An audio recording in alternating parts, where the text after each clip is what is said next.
Welcome to PM Personality Profile. Yes, Personality Profile. I know. Normally Friday by this time I'll be straddling in front of somebody's gate, going to knock on it and going to seek for an interview. But guess what? Save the Mountain won't go to Muhammad. Muhammad will go to the mountain. So my guest is with me in the studio. And those of you who know me, you know deep inside me I have a feminine side, and I'm a feminist in disguise. And therefore, I admire women achievers. And I've come across one, and I just want to hear her story.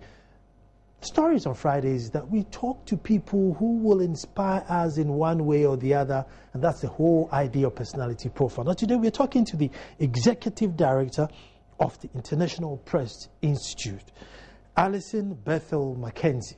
We want to find out how she got there. When I come from the break, you will find out why am I saying how she got there. 1950 till date. She's the only woman, she's the only black occupying that office. How did she do it? And I'm sure that story will inspire one or two. Right after the break, we are talking. Stay tuned.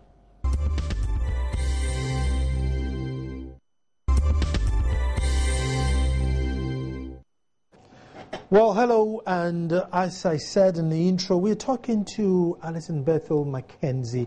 We just want to find out how and why and when all this, what's her story? That's what we want to find out. So, as usual, as you know me, it's going to be all over the place, but at the end of the day, we'll get it all. Alison, you're welcome. Thank you. Thanks for having me. Good. Now, you are very, there's a very happy aura around you. I'm not happy and stressed. You see all this gray hair. Oh. It's a happy aura, and it's good. You're American, right? I am. So which state of America? I am from the great state of Florida, Miami in particular. I see. Yes, the Sunshine State in Miami, Florida. So I was born near the ocean, so I love all places near the ocean. Funny enough, those in Ghana born around the ocean too are very happy people. You have the Fantis. And I believe that the Ghanaians are the happiest people on earth anyway, and they're also by the coast. So maybe it's something to do with the coast worldwide. Alison, what was your growing up like? I mean, good, positive growing up, or an unfortunate growing up? No. I had a very blessed life. God has been good to me and my family. I come from a middle, some people might say upper middle class background. Mm-hmm. I have two sisters. I'm the oldest of three girls. Okay. And my mother is a very smart woman. She's a PhD, so she's Dr. Bethel. And she is an expert on occupation. She's an occupational specialist, which means she's an expert on jobs and careers and how things change and what are the new trends and that sort of thing. But I grew up... So did she wake up one morning and say, look, Alison, I've done a PhD and that's your calling? No one can be as smart as my mom. I mean, she's really quite brilliant, actually, and very talented. She can paint. She's a beautiful gardener. I mean, she's just very multi-talented. And she used to read us poetry all of the time, which is why I digress for a minute. Which is why it was so distraught to hear about Maya Angelou yesterday, because she would read to us a lot of Maya Angelou's poetry, and we also would read Maya Angelou's books, because my mother every summer had a reading list for us, and Maya Angelou would be on that list. So it was very sad for me, because, you know, the older you get, of course, people expect people to pass away. You know, but for people like me and who are in my generation, these are people you grew up knowing. So it's a part of your childhood that's sort of melting away. The same with like Michael Jackson when he passed. So I digress. But in sixth grade, I decided I wanted to be a journalist, and my mother was very supportive of that, although I didn't know what it was called. Let me add something to Maya's story, and then you continue, which I heard that, you know, as a little girl, she wanted to do music. So she applied to go to this school, and they said, unfortunately, we don't take black girls. So 50 years later, she becomes Maya Angelou, and on their like golden jubilee, like their grand graduation, they need somebody big to represent. So they write her a letter. And she says, unfortunately, I'm bigger than your school now. And I thought, no, to be able to live to write such a letter, I think that's a good one. She says, unfortunately, I'm bigger than your school now. I also have and to you digress. see, that must have really left a serious impression and mark on her, because according to the story, yes. Yeah, because what, in essence, you're doing is kind of squashing someone's hope and dreams, because, you know, I would think that she might have said, okay, I'm bigger than what had happened, so I'll go anyway and do it, but No, it she must refused. have left. Yeah, she refused. Good She for says her. Yeah. She's good not for bigger than her. the school now. That's great. Sorry to interrupt. No. I was just saying that when I was in 6th grade, I decided I wanted to be a journalist. In the United States, we have this thing. Really? We have this thing in the United States called Career Day. So the firemen come, the policemen, politicians, whoever. They come, and you go from classroom to classroom, the kids, you know, and meet the people, you know, and they tell you about their job, what it is to be a fireman, whatever. And we had a reporter from the Miami Herald who was a Pulitzer Prize-winning reporter. And so she talked about what she did as a reporter, and how she went out to gather news, and how it's important to be a reporter, and how you are the voice of the people and you help inform the people. And I decided then that I wanted to be a journalist, except I couldn't remember what it was that she was called. So I went home and I said, oh, this woman came and she like writes stories for the newspaper, and that's what I want to be. And my mother said, well, go figure out what that is, because she wouldn't tell me what it was. She wouldn't tell me it was journalist. So finally I came one day and I said, oh, it's a journalist. I want to be a journalist. So I couldn't wait to work on the school newspapers. And so since 6th grade, I've always wanted to be that. I think it's fantastic. I think viewers or, you know, people in education watching the Career Day, where, you know, you come into schools and then at a very early age, you just see whose story you identify with and then start aspiring to be. I love Career Day. I do that now. In Vienna, we have some schools that have Career Day, and they'll come and ask me to come. And it's really great because you have doctors, lawyers, teachers, you know, and they come and they sit in the classroom, and kids come in and they talk about what they do, what educational path they took to be in this position. And it really gives, it's inspiring for kids, and it gives them an idea of how big they can be, you know, and what they can do, and that, you know, the world is just open for them to do whatever. So it's really a good thing. But that's, for me, it was life-changing, and I never looked back. So that was 6th grade. Because normally, most journalists that you talk to stumble upon it.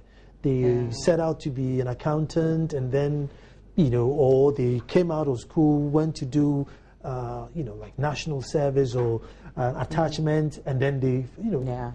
So you got in quite early. Oh, yeah, 6th grade. And so by the time I was 15, I was working for the Miami Herald, which is a major newspaper in the States, not just even in Florida, but in the United States.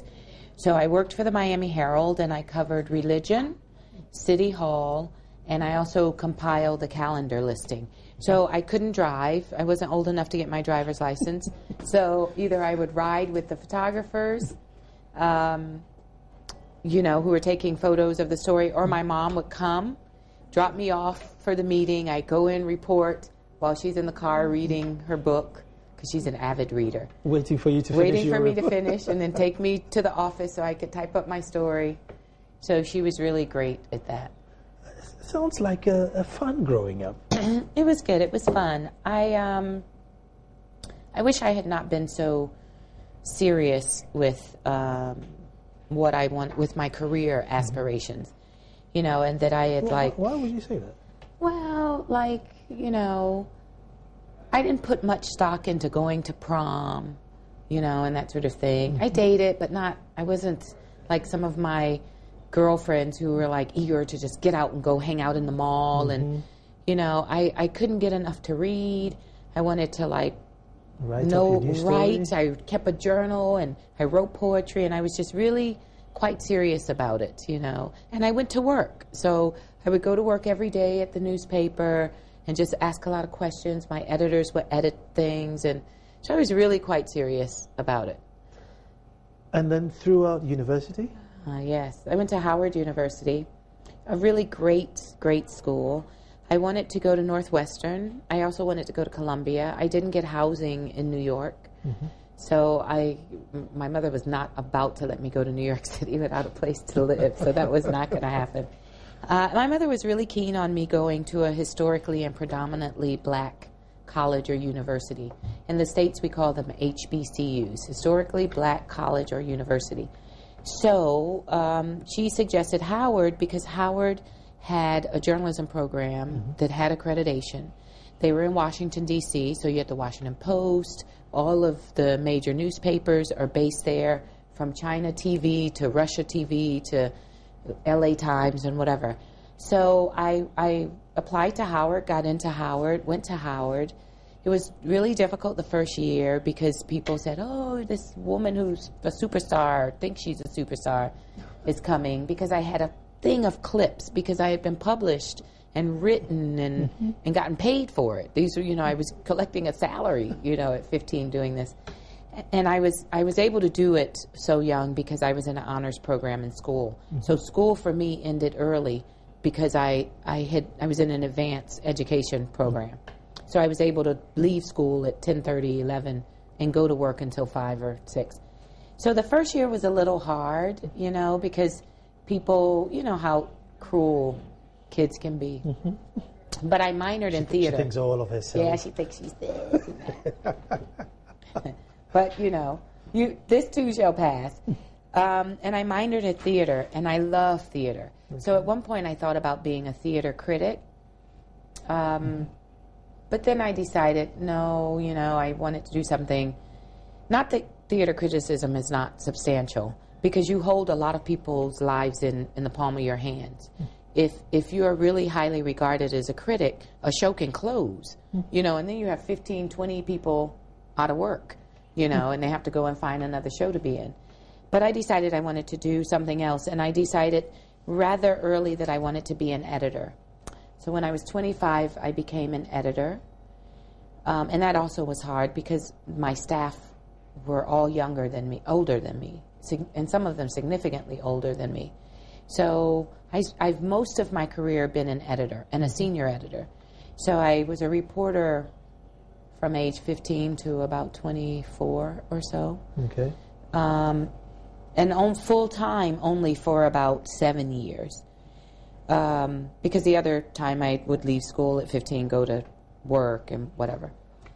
So that's all I've done. And now I'm out of the newsroom, and for the last 5 years, it'll be 5 years in August, I've been in the nonprofit world working at this NGO, International Press Institute. We'll come there, but I want to go back. I've heard so much about mom, but I haven't heard about dad. About what? About daddy. I've heard so much about mommy. Oh, ha, ha, ha. Well, you had to go there, huh? I'm American. That's all I have to say. Black American at that, period. It's unfortunate. I shouldn't say that because the people who are watching who are African Americans will be very annoyed with me. Unfortunately, I fall into the category that is too vast in the U.S. and probably in the Caribbean, too. And that is where we have fathers who are absentee. Now, my parents got divorced when I was around the time I went to work for the Herald. In fact, I think I was about 15, if I remember. And so I have not had a close relationship with my father since my parents were divorced. But he is around. He's alive. Yeah. Did you have a close relation before then, or girls are normally attached to their dad? Yes, my father. I don't even call him my father, really. So it's funny that I should just say my father. He took us fishing. We would go fishing, although he would say we talk too loud and we scare the fish. So he would ask us. He would tell us, "Oh, I have something better." We used to have these land crabs, which you have here. Land crabs would run across the road, and so he would give us these buckets, and we were to run across, follow the crabs, put the bucket on the crab, and sit there until he came, which could be quite a while because we would sit with the rod and we just talk. Oh, you don't play with my dolls. You're in my room. Blah blah blah. you know, you pull my hair. And it was, I think, a little too much. So he had us sitting like in the road, in these back roads on these buckets of crabs. And my little sister, whenever he would catch the fish, wanted to keep the fish as a pet. And when she saw my mom start gutting it and cleaning it, she started, it wasn't very good. How are your sisters? What do they do? My middle sister, Melanie, she is senior vice president at a bank on the East Coast of the United States. And my youngest sister used to be a personal trainer to the stars, like a body trainer to the stars. She's still quite fabulous, very tall, very lean, very beautiful. Now she doesn't do that anymore. Now she teaches. So she teaches secondary education. She's a mother of two. She's the only one of us to have children, of the three girls, which I know people are going to say, because whenever you tell people in the Caribbean and Africa that you don't have kids, the first thing they say is, what's wrong with you? You okay? What's wrong? Or they say, oh, it's not too late. You could be 60. And a Ghanaian, Nigerian, South African man say, oh, it's okay, baby. You can still have kids. You're like, what book are you reading? I'm like, 60. I'm not 60, but, you know, so it's quite funny. But my niece and nephew are absolutely brilliant, and they're wonderful children. And well, they must be spoiled. Two yes, aunties to absolutely. Three mothers. They're literally. absolutely spoiled. My brother-in-law is a detective, soon to be sergeant, we hope, with Miami Police Department. And he's currently training police officers. I guess I can say this. I hope I can say this, Will. He's training officers in Brazil. He and some other police officers from Florida and other parts of the states in advance of the World Cup. We might even invite him here. Yeah. He's I'm telling you, he's really great. He used to be like an undercover policeman doing like the undercover drug thing, which we all thought was like, she's going to marry like this guy who's doing this extraordinarily dangerous job. But now he's like training because they're getting the World Cup. And so they're like training them, you know, and doing sort of some exchange thing. So he's, I think, still in Brazil, probably to come home soon. Alison, but your mom must be phenomenal. She is phenomenal. And she's, if you saw her, you would think she's my sister. You know, black don't crack. No. And she looks fabulous, you know. She looks really great. And people really have a hard time believing that she's my mother. She looks really quite young. And she is young. My mom's, maybe I shouldn't tell her age on TV, but... no, she wouldn't hear. My mom's 68, I think. She's young. She's young. But she looks 50-something. She looks really young. She's young. But she's really good. Well, you got the genes, so... Thanks. But I'm telling you, I'm talking about the gray. Because it's, you know... No, that's from the International Press Institute stress. That's just stress-related gray. Yes. I just want to talk a little bit about International Press Institute, even though we know what it is about. But what is it about that we don't know? I mean, is it relevant? Oh, yes. Very much so. I think you just need to ask Nadim Sanir, a Turkey journalist who we helped get out of jail after he spent more than a year there. The night he got out of jail, they called, and I flew to Turkey. I got up in the middle of the night and flew there. Flew there the next morning. My colleague flew there that night. I flew there the next morning so I could sit with him and his wife and his daughter to talk about what the next move was. You know, press freedom is extraordinarily important, not just for journalists, but for communities. And I think that I know that organizations like Committee to Protect Journalists, IPI, Reporters Without Borders, are very relevant because we do a really good job at pushing governments and average citizens to understand that press freedom is the pillar upon which so many other freedoms are based.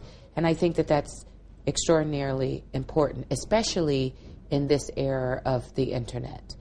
And especially since I don't know about you, but it seems to me like we're going through this sort of phase, and I don't know if it's a phase, but we have all of these religious wars, Christian versus Muslim, Jewish versus Christian or Muslim, and all these conflicts, these revolutions.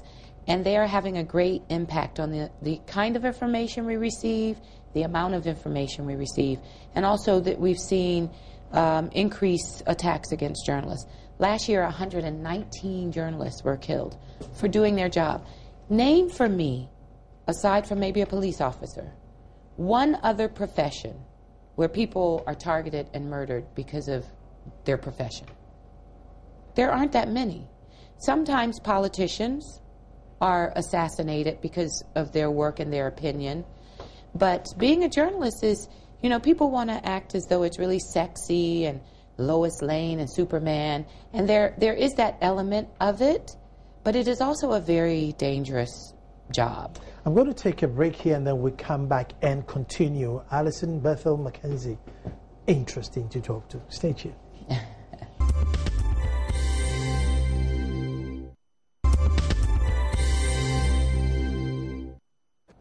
Hello, up close and personal with Alison Bethel McKenzie, Executive Director, International Press Institute. What a responsibility. No wonder she's got a little silver in her hair. I mean, that it's definitely allowed. But Alison, before the break, we're talking about security, basically, within media, or the danger in which the profession comes along with. 190? 119 killed last year. We're up to, well, as of Sunday, we were up to 30 murdered so far this year.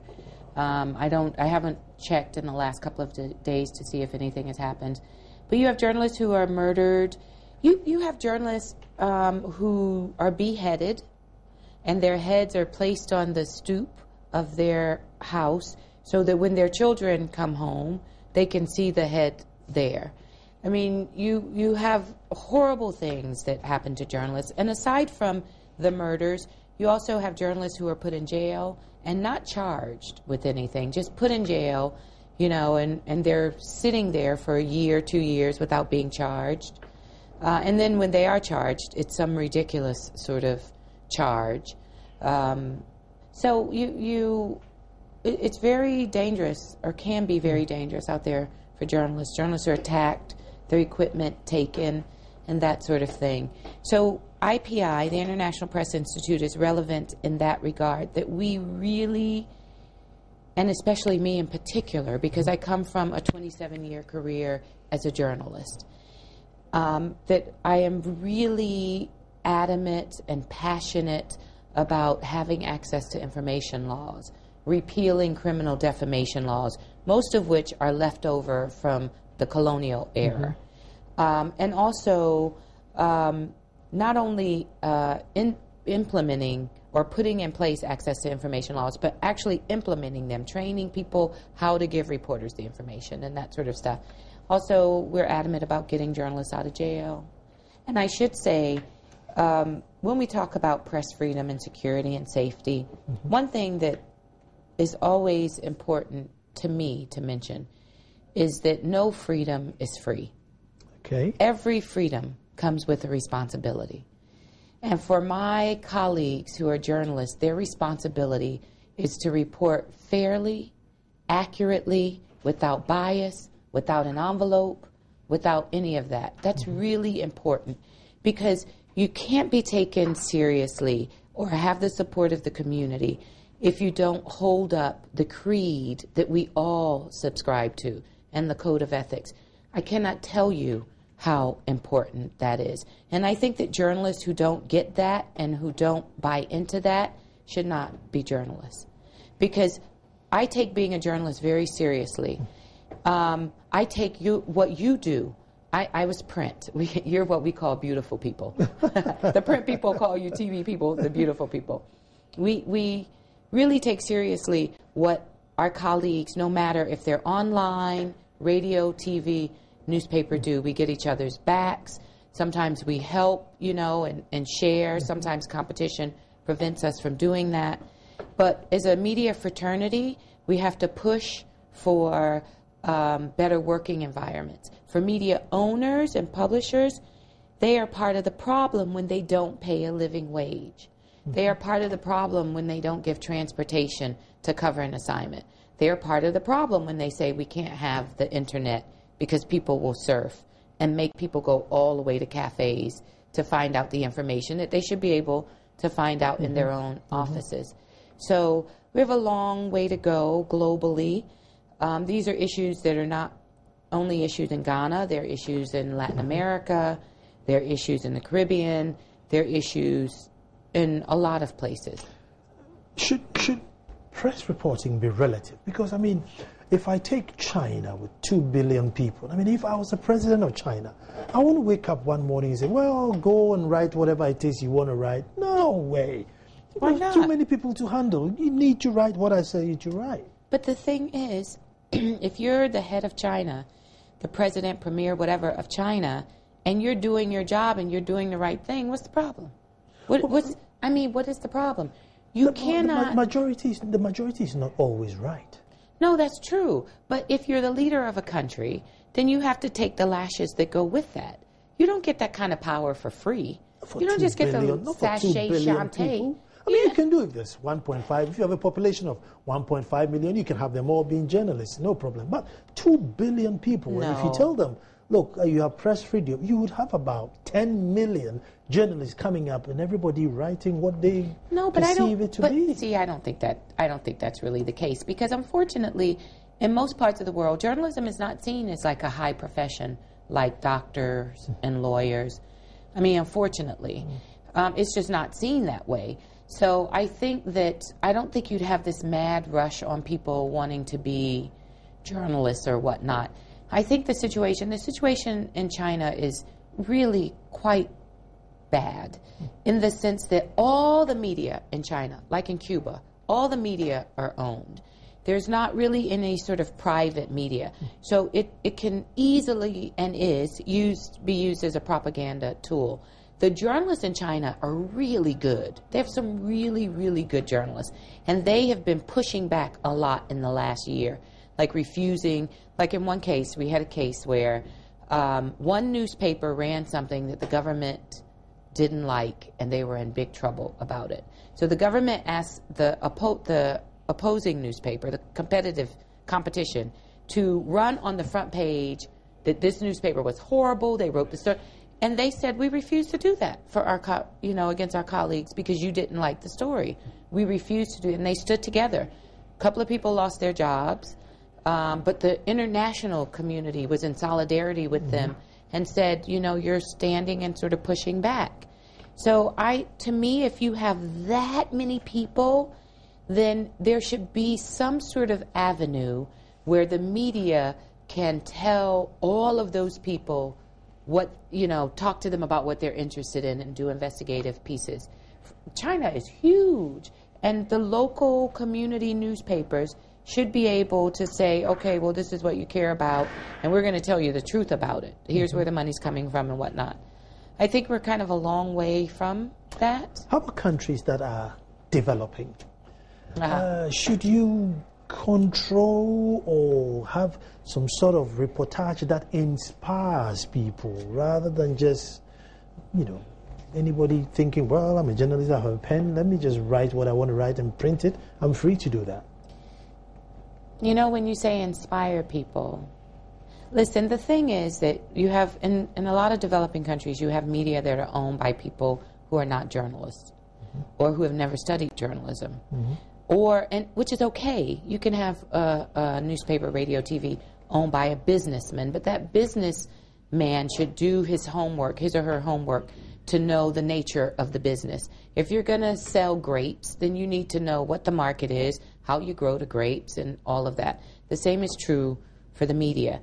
And I think that good media outlets balance their coverage. In Ghana, I think everything is leaning too far to politics. Everything is politics. But what about development issues? This morning I did see a talk show where one young woman was talking about infant mortality rates, which was really good. But we need more of that. We need infant mortality. What's happening with the orphanages here? Because remember, at one point, there were quite a few problems with the orphanages here. What's happening with the environment? What's happening with the people in Takoradi who are in the middle of this oil rush, this black gold rush? How many Chinese do you now have in the country? How many new Chinese restaurants in the whole country from 6 years ago or whatever. Who's working there? You know, that sort of thing. So I think we need more of these sort of human interest stories, more development stories, and a good media owner will make sure that his product has an even amount or some amount, enough sports, enough features. You know, you have people in Ghana, let's talk about Ghana now, who are doing phenomenal work in terms of fashion, in terms of music, in terms of theater, and that sometimes it's okay to have that on the front page when it's not controversial. Like maybe they've done something that's, you know, quite unique or been recognized by an international organization, you know, and I just think that we're so heavy on politics that we don't really, at the end of the day, give people everything that they need. Because if we did, then why would the circulations be so low? There are a lot of people in Ghana. Why would, like, circulations be 10,000, 5,000, 20,000? Why aren't there any newspapers with 500,000 circulation? You know, or radio. Could that be literacy? It could, yes, that is part of it. That is part of it, because radio is still king. Here, Zambia, the Balkan region of Europe, radio is still king. You know, it's cheap, and you can get it, you know, without subscribing. Yeah, exactly. Just you know, or if there are literacy issues, you buy one radio, you put it on your shoulder, you walk around, and but yes, part of it could be literacy, but I do think that there needs to be a concerted effort to branch out beyond just strict politics. And if you want to just do politics, there's more to politics than he said, she said. You know, you go behind the decisions that the politicians are making and talk about how it really, really affects the average person or the average family, you know. Now, let's talk about executive directors. Oh, you wake up one morning, get the papers, flip through, and say, there's a vacancy there. Well, I'm going to apply for it. How did it go? But I know it didn't go like that. No.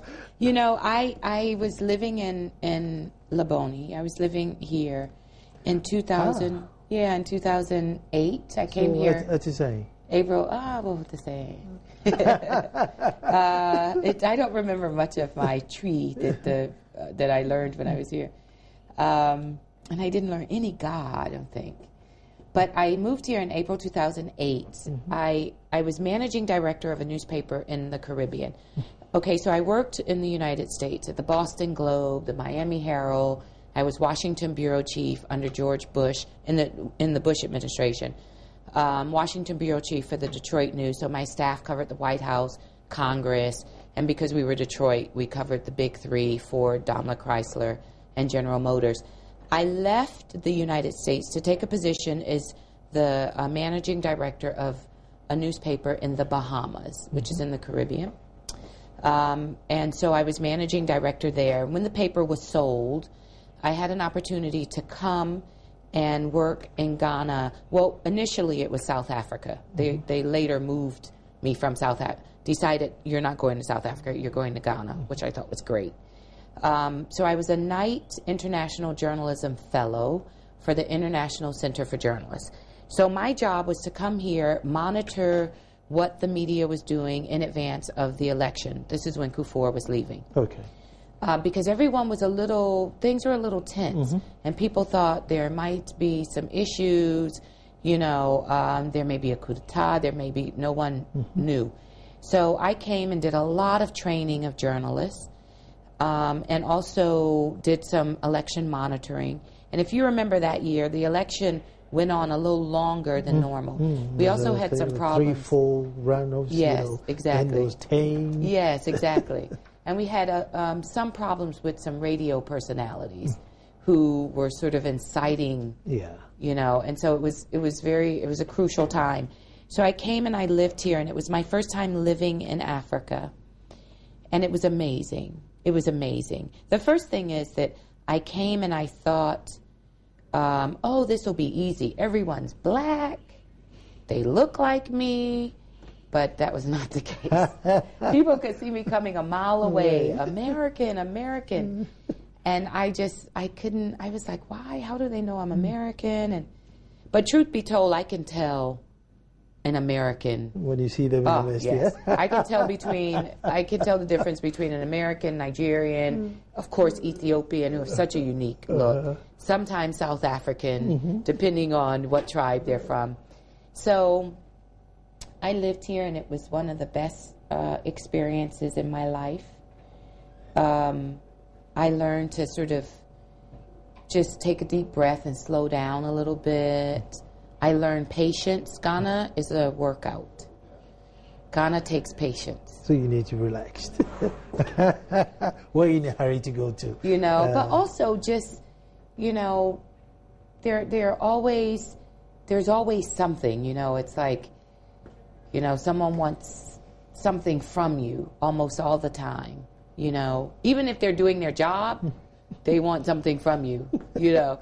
So it's sometimes really kind of hard. You're like, you know, like you guys, chale, un pacho, you know, and you're just like, why? So, you know, that's why you came to work in the first place. Yes, exactly, exactly. So the first couple of months was just really difficult, just the haggling, trying to haggle on the fare for taxi, because I knew I was being charged 2 and 3 times more, and I just wasn't going to pay it. It was like, you know, I'm on a limited fund here, you know, and so that was difficult. But I loved it. I made friends who are still my friends today, who are lasting friends, and so that's good. And from I really wanted to stay here. I was working for Canoe. Thanks, Canoe, for hiring me. Magazine is their managing editor, and I loved it. And I loved working there. It was great, and their product is excellent. A little plug for Canoe, but it's because I really loved them. And I wanted to stay, and they offered me a job, but I needed something more, and that didn't materialize, the other teaching thing I was going to do.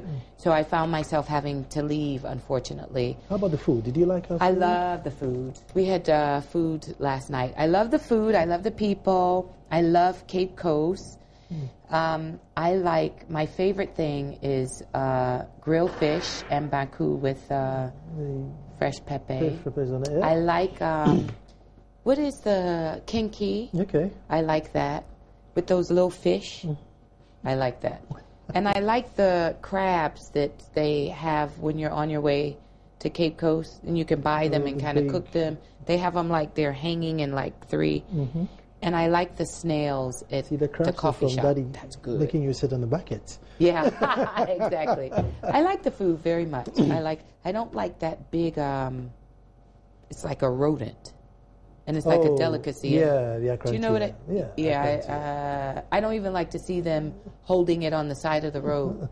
Ooh, I can't take it. No. Well, it's a delicacy for most. Yeah, but I like the food. Okay. I was sorry that I had to leave. It was, I wish I could have stayed, but I left and I went back to the Bahamas where I got married. I planned my wedding from here. So I did a lot of things from here. My invitations came from here. My party favors came from here. So I did a lot of stuff while I was here.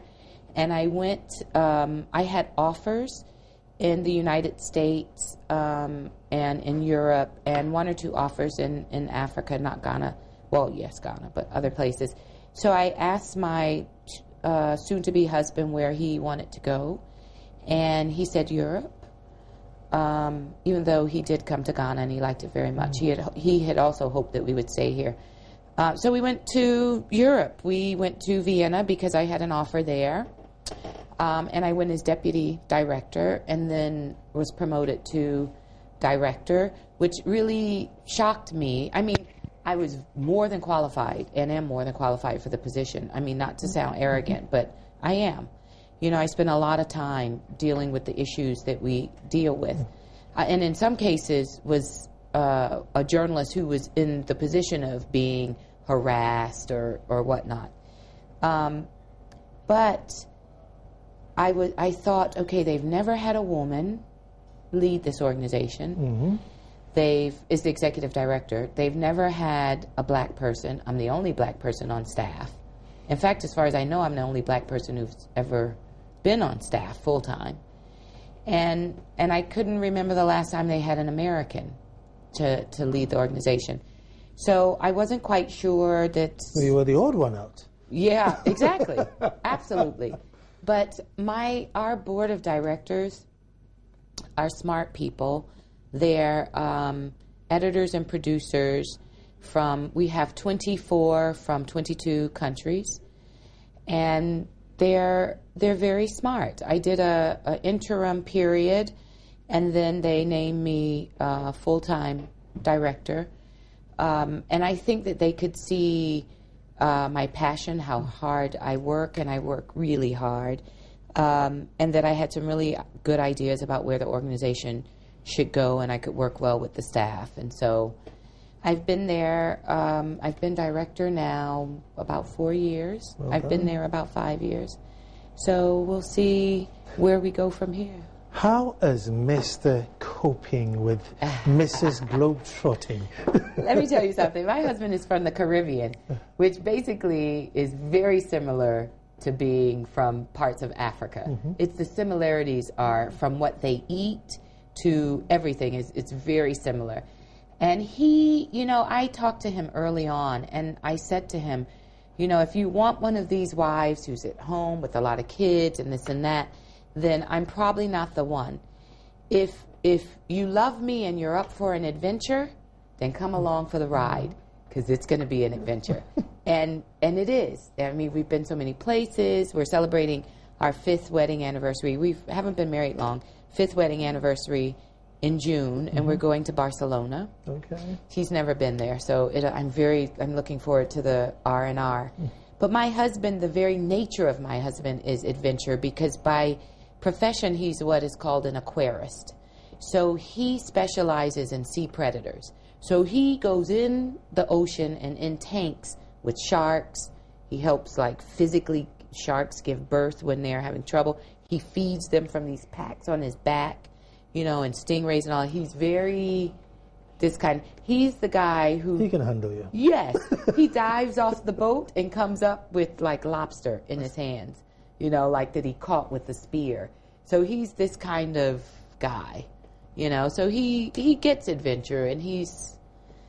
But I think I will say, though... So then let me ask, so can you handle him? I think he's safe. No, sometimes I'm not quite sure what he's saying, because he's like, yeah, I'm on, I tell you about, and I'm like, whoa, what? Where's that thing I'm on? And I'm like, whoa. So sometimes I don't quite know what he's talking about, even now. But, he's extraordinarily macho, like the African men that I've dated. They're quite... macho, which is okay as long as they allow you to be you. But travel, I'm cutting back on the travel. I have to be home a little more, so that's my goal for 2014 to, Alison, that's all time will allow me. I wish I had more time to listen to this beautiful story. But thank you for passing by. Enjoy your stay in Ghana. Thank you very much. And folks, like I said, there's always 1 or 2 things in there that you pick that inspires and change your life. Until I come to you with another personality on Friday, have a beautiful week.